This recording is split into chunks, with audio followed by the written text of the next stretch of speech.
Welcome to மாணவன் learn code. இந்த செஷன்ல நம்ம போஸ்ட் மெத்தட் ஹேண்டில் பண்ண போறோம். நம்ம ப்ரீவியஸ் வீடியோல பார்த்துட்டீங்க அப்படின்னா கெட் மெத்தட் ஹேண்டில் பண்ணியிருப்போம். அது ரெண்டு விதமா ஹேண்டில் பண்ணியிருப்போம். ஒன்று வந்து எல்லா ப்ராடக்ட்ஸையும் எடுக்கிறதுக்கு, இன்னொன்று வந்து ஸ்பெசிஃபிக் ப்ராடக்ட்ஸ் எடுக்கிறதுக்கு. இப்போ போஸ்ட் மெத்தட் நம்ம டேட்டாவை போஸ்ட் பண்ண போறோம். So router dot post. So இந்த யூஆர்எல் வந்து போஸ்ட் மெத்தட் பார்த்துட்டீங்க அப்படின்னா நம்ம இந்த கெட் மெத்தடில் யூஸ் பண்ண அதே யூஆர்எல் தான். பட் டிஃப்ரெண்ட் என்னன்னா இங்கே கெட்டு இங்கே post, right? Products request and response, right? So இதுல நம்ம database கூட interact பண்ண போறோம். db dot collection. So collection name product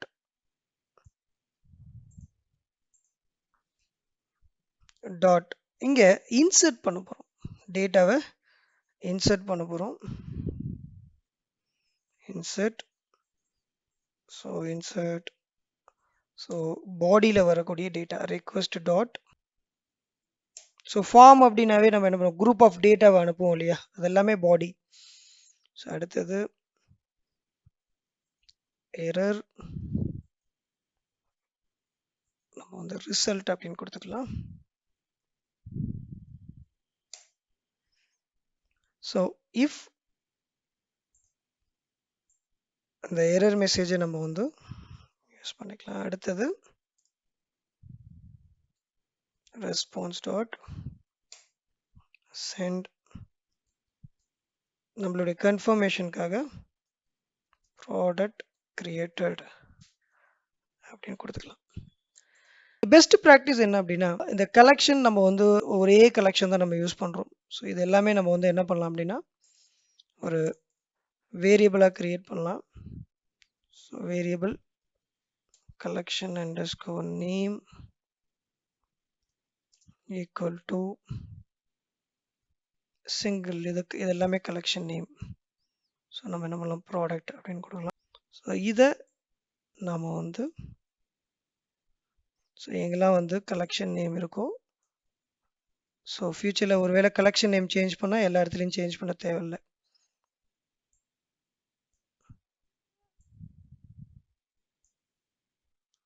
so collection நேமில் என்ன கொடுத்துட்டோம், ப்ராடக்ட். கலெக்ஷன் அண்டர்ஸ்கோர் நேம் கொடுத்தாச்சு இல்லையா, collection underscore name dot insert.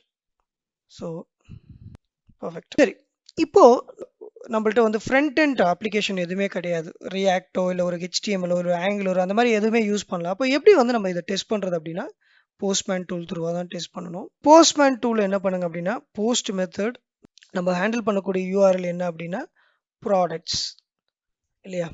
So இதை எப்படி ஹேண்டில் பண்ணணும் அப்படின்னா உங்களுடைய complete URL local host products. So இதில் உங்களுக்கு வந்து HTTPலாம் தேவையில்லை, போஸ்ட் மெத்தட். ஸோ இதில் நம்ம வந்து ஹேண்டில் பண்ணுறது வந்து நம்மளுடைய ரவுட்டரும் ரொம்ப ரொம்ப முக்கியம். ஸோ இந்த கம்ப்ளீட் இந்த யூஆர்எல் நம்ம யூஸ் பண்ண போகிறோம் இல்லையா. லோக்கல் ஹோஸ்ட் :30 ப்ராடக்ட்ஸ்னு வராது, router products API products.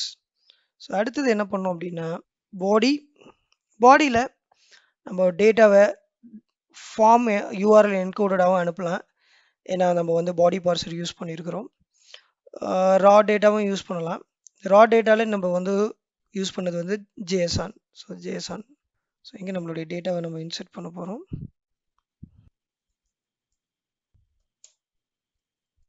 Price கொடுக்குறேன். ஸோ கொடுத்தாச்சு, கொடுத்துட்டு சென்ட் பண்ணுறேன். ஸோ இங்கே பார்த்துட்டிங்க அப்படின்னா எரர் வருது.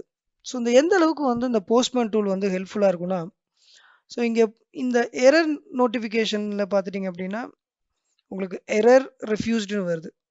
ஸோ அப்போ வந்து நம்மளுடைய சர்வர்ஸ் கனெக்ட் ஆகலை. ஸோ ப்ரௌசர் போயிட்டு ரெஃப்ரெஷ் பண்ணும் போதும் நம்மளுக்கு டேட்டா ரிஃப்ளெக்ட் ஆகலை. சரி, அடுத்தது லாக்ஸில் டெர்மினலில் பார்த்துட்டிங்க அப்படின்னா இங்கே தான் error, the product is not defined அப்படின்னு வருது. மேக்ஸிமம் இந்த எரர் மெசேஜ்லாம் உங்களுக்கு வந்து ப்ரௌசரில் வராது. ஸோ நீங்கள் டீபக்கிங் பண்ணுறது எல்லாமே பார்த்துட்டிங்கன்னா ஒன்று API டூலில் பண்ணணும், போஸ்ட்மேன், அல்லது நீங்கள் இந்த டெர்மினலில் பார்த்து தெரிஞ்சுக்கணும். ஸோ இங்கே ப்ராப்ளம் என்ன அப்படின்னா இது வந்து நான் வந்து டிஃபைன் பண்ணது பார்த்துட்டிங்க அப்படின்னா ஸ்ட்ரிங்காக டிஃபைன் பண்ணலை. ஸோ அதனால் என்ன ஆயிடுச்சு அப்படின்னா அது ஒரு எரர் மெசேஜ் வந்திருக்கு. Okay, perfect. ஸோ ப்ரௌசரில் ரெஃப்ரெஷ் பண்ணலாம். இப்போ டேட்டா ப்ராப்பராக ஒர்க் ஆகுது. இப்போ நம்ம போஸ்ட்மேன் டூல் போயிட்டு ஸோ சேம் டேட்டாவை நம்ம சென்ட் பண்ணோம். ஸோ இந்த டைம் சென்ட் பண்ணதும் ப்ராப்பராக ஆயிடுச்சு. ஸோ நம்மளுடைய ரெக்வெஸ்ட் பாடியில் ப்ராடக்ட் கிரியேட்டட் அப்படிங்கிற மெசேஜ் வந்திருக்கும். இப்போது ப்ரௌசர் போயிட்டு ரெஃப்ரெஷ் பண்ணலாம். பார்த்துட்டிங்கன்னா நியூ ப்ராடக்ட் ஆட் ஆகிடுச்சு. பர்ஃபெக்ட். அப்போ ஒரு ரியல் டைம் அப்ளிகேஷன் டெவலப் பண்ணும் போது டீபக்கிங் ஸ்கில்லுங்கிறது ரொம்ப ரொம்ப முக்கியம். ஒரு எரர் வந்த உடனே நம்ம பயப்படக்கூடாது. அப்போ என்ன பண்ணணும்? ஸ்லோவாக முதல்ல 1 by 1 செக் பண்ணணும். ஃபஸ்ட்டு சர்வர்ஸ் ரன் ஆகுதா, ஸோ ஏபிஐ டூலில் என்ன எரர் மெசேஜ் வந்து ரெஸ்பாண்டாக வந்திருக்கு. அடுத்தது உங்களுடைய டெவலப்மெண்ட் டூலில் போயிட்டு டெர்மினலில் என்ன எரர் மெசேஜ் வந்திருக்கு. இது எல்லாமே நீங்கள் மானிட்டர் பண்ணி நீங்கள் எரர் வந்து ரிசால்வ் பண்ணணும். எரர் வந்தாவே நிறைய பேர் என்னன்னா உடனே ப்ராஜெக்ட் ஒர்க் ஆகலை. அப்படி கிடையாது. சின்ன மிஸ்டேக்ஸ், நான் ஒன்றுமே பண்ணல, ஒரு வேரியபிள் கிரியேட் பண்ணி அதை ஸ்ட்ரிங்காக டிஃபைன் பண்ணாமல் விட்டுட்டேன். ஸோ இது வந்து ஒரு ஜாவா ஸ்கிரிப்டில் வந்து ஒரு பெரிய ப்ராப்ளம். ஏன்னா ஜாவா ஸ்கிரிப்ட் வந்து it's not strongly typed language அப்படின்னு சொல்லுவாங்க. ஏன்னா இந்த டேட்டா டைப்லாம் அதை செக் பண்ணாது. ஜாவா மாதிரியோ இல்லை சி மாதிரியோ சி ப்ளஸ் மாதிரியோ டேட்டா டைப்பில் செக் பண்ணாது. நீங்கள் என்ன டிஃபைன் பண்ணுறீங்களோ அதை எடுத்துகிட்டு போயிடும். ஸோ இங்கே என்ன சொல்லும் அப்படின்னா நாட் டிஃபைன்டுன்னு சொல்லுது. ஸோ இதுவே ஃபர்ஸ்ட் ஆஃப் ஆல் அன்ரிலவெண்ட் ஒரு எரர் மெசேஜ் தான். என்ன சொல்லியிருக்கணும் ஆக்சுவலி?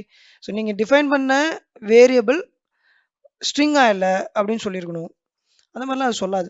ஸோ அதுதான் ஜாவா ஸ்கிரிப்டில் இருக்கக்கூடிய பிரச்சனை. ஸோ அதனால தான் நிறைய டைம் என்ன ஆகும் அப்படின்னா டீபக்கிங் பண்ணுறதுக்கு ரொம்ப டைம் எடுக்கும். இந்த வீடியோவில் நம்ம என்ன பண்ணியிருக்கோம்னா சிம்பிளாக போஸ்ட் மெத்தடை ஹேண்டில் பண்ணியிருக்கிறோம். இந்த போஸ்ட் மெத்தட் ஹேண்டில் பண்ணுறதுக்கு ரொம்ப ரொம்ப முக்கியம் என்ன அப்படின்னா நீங்கள் வந்து பாடி பார்சர் யூஸ் பண்ணியிருக்கணும். ஸோ உங்களுடைய பாடி பார்சர் டேட்டா யூஆர்எல் என்கோடடாக இருக்கலாம், இல்லை ஜேஎஸ்என்னாக இருக்கலாம். நீங்கள் டெக்ஸ்ட்டாக ஹேண்டில் பண்ணுறீங்கன்னா அதுக்குள்ள விஷயங்கள் நீங்கள் வந்து ஹேண்டில் பண்ணணும் பாடி பார்சருடைய டாக்குமெண்டேஷனை ரெஃபர் பண்ணி. ஸோ ஒன்ஸ் த டேட்டா வந்து போஸ்ட் ஆனவுடனே அந்த டேட்டா வந்து இன்செர்ட் MongoDB query த்ரூவாக நம்ம டேட்டாவை MongoDBக்கு இன்செர்ட் பண்ணுறோம். இந்த ரிசல்ட் அப்படிங்கிறது என்னென்னா நம்ம டேட்டாவை இன்செர்ட் பண்ணோடனே MongoDBலேருந்து வரக்கூடிய ரெஸ்பான்ஸை தான் நம்ம வந்து ரிசல்ட்டுன்னு சொல்கிறோம். இப்போது நம்ம பேசிக்காக வந்து MongoDB கன்சோல் த்ரூவாக நம்ம இன்செர்ட் பண்ணும்போது நம்மளுக்கு வந்து என்ன ஆகும்னா நிறைய ரெஸ்பான்ஸ் கிடைக்கும். எத்தனை ரெக்கார்டு இன்செர்ட் ஆகிருக்கு, எந்தெந்த டேட்டா நம்ம ரிமூவ் பண்ணியிருக்கோம், இது எல்லாமே வந்து நம்மளுக்கு வந்து ரிசல்ட்டாக கிடைக்கும். சேம் கைண்ட் ஆஃப் அந்த ரிசல்ட்டை வந்து நம்ம வந்து ரெஸ்பான்ஸை எடுக்க முடியும். அதுக்கு என்ன பண்ணோம் அப்படின்னா இந்த ரிசல்ட் பேராமீட்டரை நீங்கள் வந்து ப்ராடக்ட் கிரியேட்டடுக்கு பதில் யூஸ் பண்ணிவிட்டு உங்களுடைய போஸ்ட்மேன் டூலுக்கு போயிட்டு போஸ்ட்மேன் டூலில் டிஃப்ரெண்ட் டேட்டா இன்செர்ட் பண்ணலாம். ஸோ நான் என்ன பண்ணுறேன் அப்படின்னா ஹெச்பி ப்ரைஸ் 3000 அப்படின்னு கொடுக்குறேன். கொடுத்துட்டு சென்ட் கொடுக்குறேன். ஸோ இந்த டைம் ஸோ உங்களுடைய போஸ்ட்மேன் டூலில் போயிட்டு ரெஸ்பான்ஸ் பாடியில் போய் செக் பண்ணிங்க அப்படின்னா அக்னாலஜ் டு இன்சர்டட் கவுண்ட் 1 இந்த டீட்டெயில்ஸ்லாம் நம்மளுக்கு கிடைக்கும். ஸோ இந்த மாதிரி வந்து பார்த்துட்டிங்க அப்படின்னா போஸ்ட்மேன் டூல் த்ரூ யூஸ் பண்ணி நீங்கள் வந்து ஒவ்வொரு ஆப்ஷனையும் ப்ராப்பராக ஒர்க் பண்ணிங்க அப்படின்னா ஸோ டீபக்கிங் ஸ்கில் இம்ப்ரூவ் ஆகும். தேங்க்யூ.